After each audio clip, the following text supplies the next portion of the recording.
صبغة الله ومن أحسن من الله صبغة ونحن له عابدون.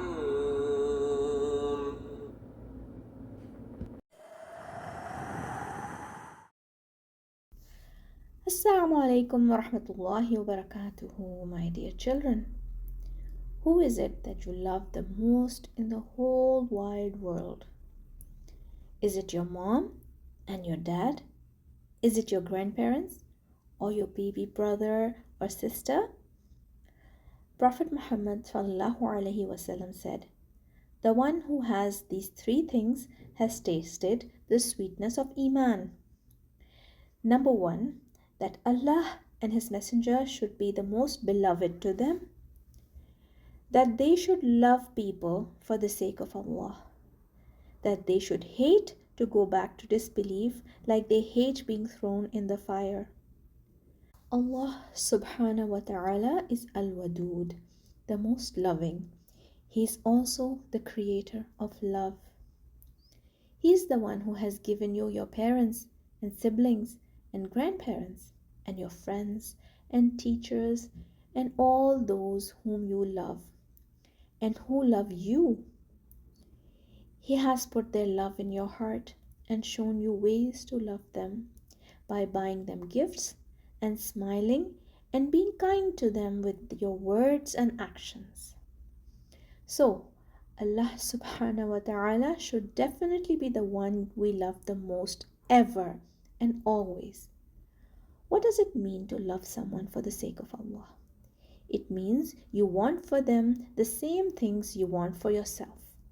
It means you love them because you recognize that they are a blessing of Allah and it is Allah who has put them in your life.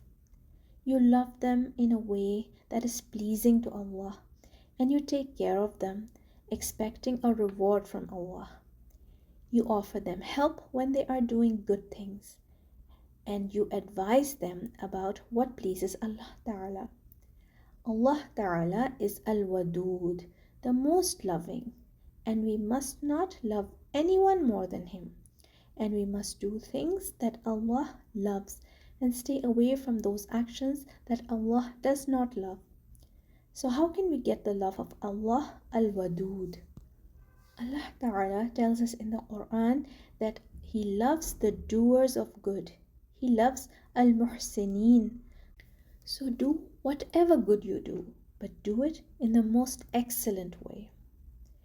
Allah loves those who keep pure, so make sure that your heart and actions are pure.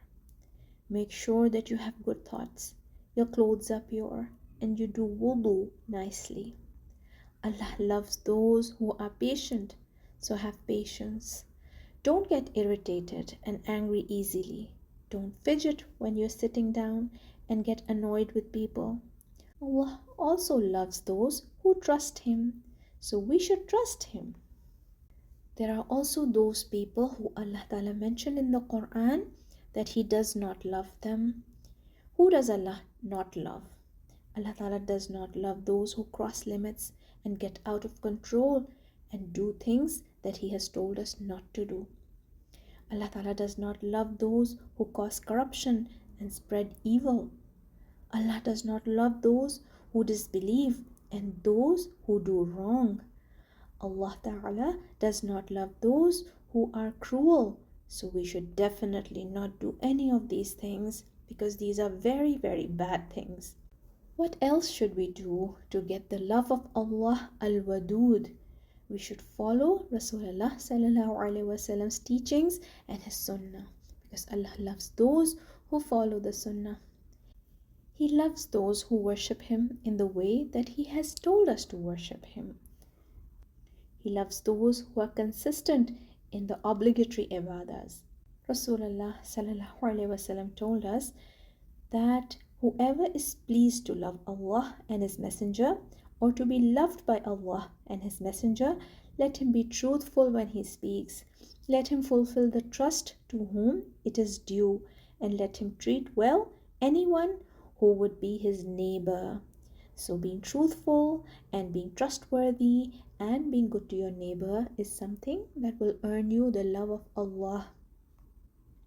Rasulullah also told us that Allah Almighty said, "My love is assured for those who love each other for my sake, who sit together for my sake, who visit each other for my sake, and who spend on each other for my sake." To get the love of Allah Al-Wadood, we should also ask Allah Al-Wadood to love us. ومن الناس من يتخذ من دون الله أندادا يحبونهم كحب الله والذين آمنوا أشد حبا لله ولو يرى الذين ظلموا إذ يرون العذاب أن القوة لله جميعا وأن الله شديد العذاب